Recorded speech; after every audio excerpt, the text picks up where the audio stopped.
Genèse chapitre 35. Dieu dit à Jacob, « Lève-toi, monte à Béthel et demeure-y. Là tu dresseras un autel au Dieu qui t'apparut lorsque tu fuyais Ésaü, ton frère. » Jacob dit à sa maison et à tout ce qui était avec lui, « ôtez les dieux étrangers qui sont au milieu de vous.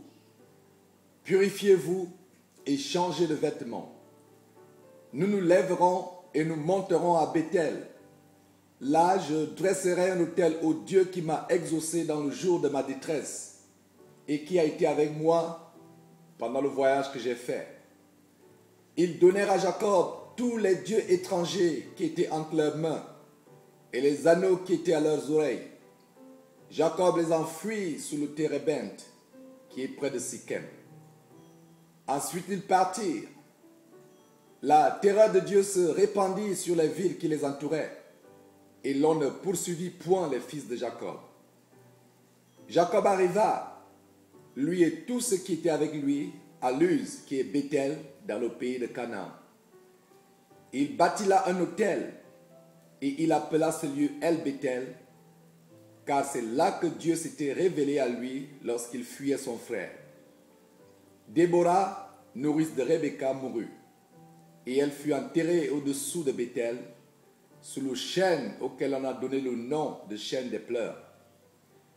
Dieu apparut encore à Jacob après son retour de Padan Aram, et il le bénit.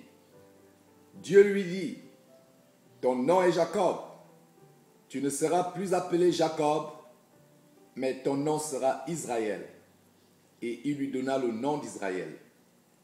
Dieu lui dit, « Je suis le Dieu tout-puissant, sois fécond et multiplie.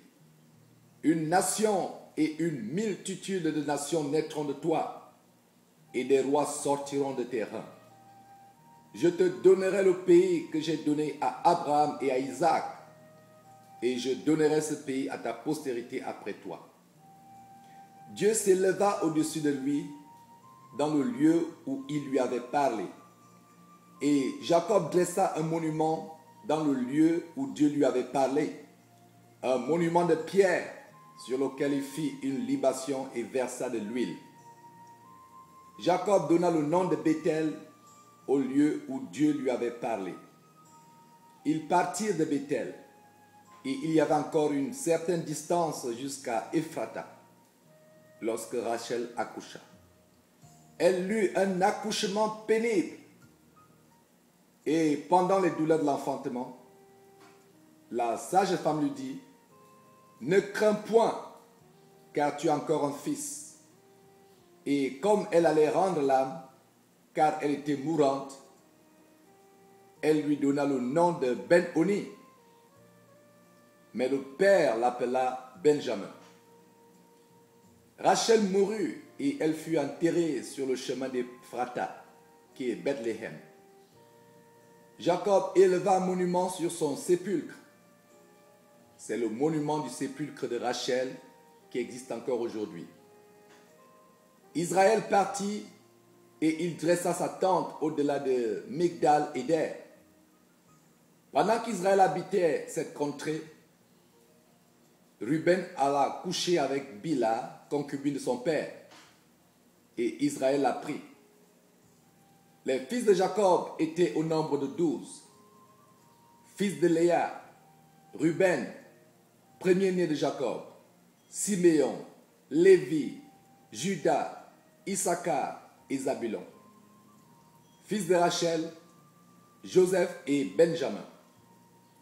Fils de Bila, servante de Rachel, Dan et Nephtali.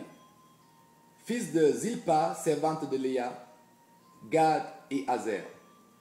Ce sont là les fils de Jacob qui lui naquirent à Padan Aram. Jacob arriva auprès d'Isaac, son père, à Mamré, à Kirjat Arba, qui est Hébron, où avaient séjourné Abraham et Isaac. Les jours d'Isaac furent de 180 ans. Il expira et mourut. Et il fut recueilli auprès de son peuple, âgé et rassasié de jours. Et Ésaü et Jacob, ses fils, l'enterrèrent.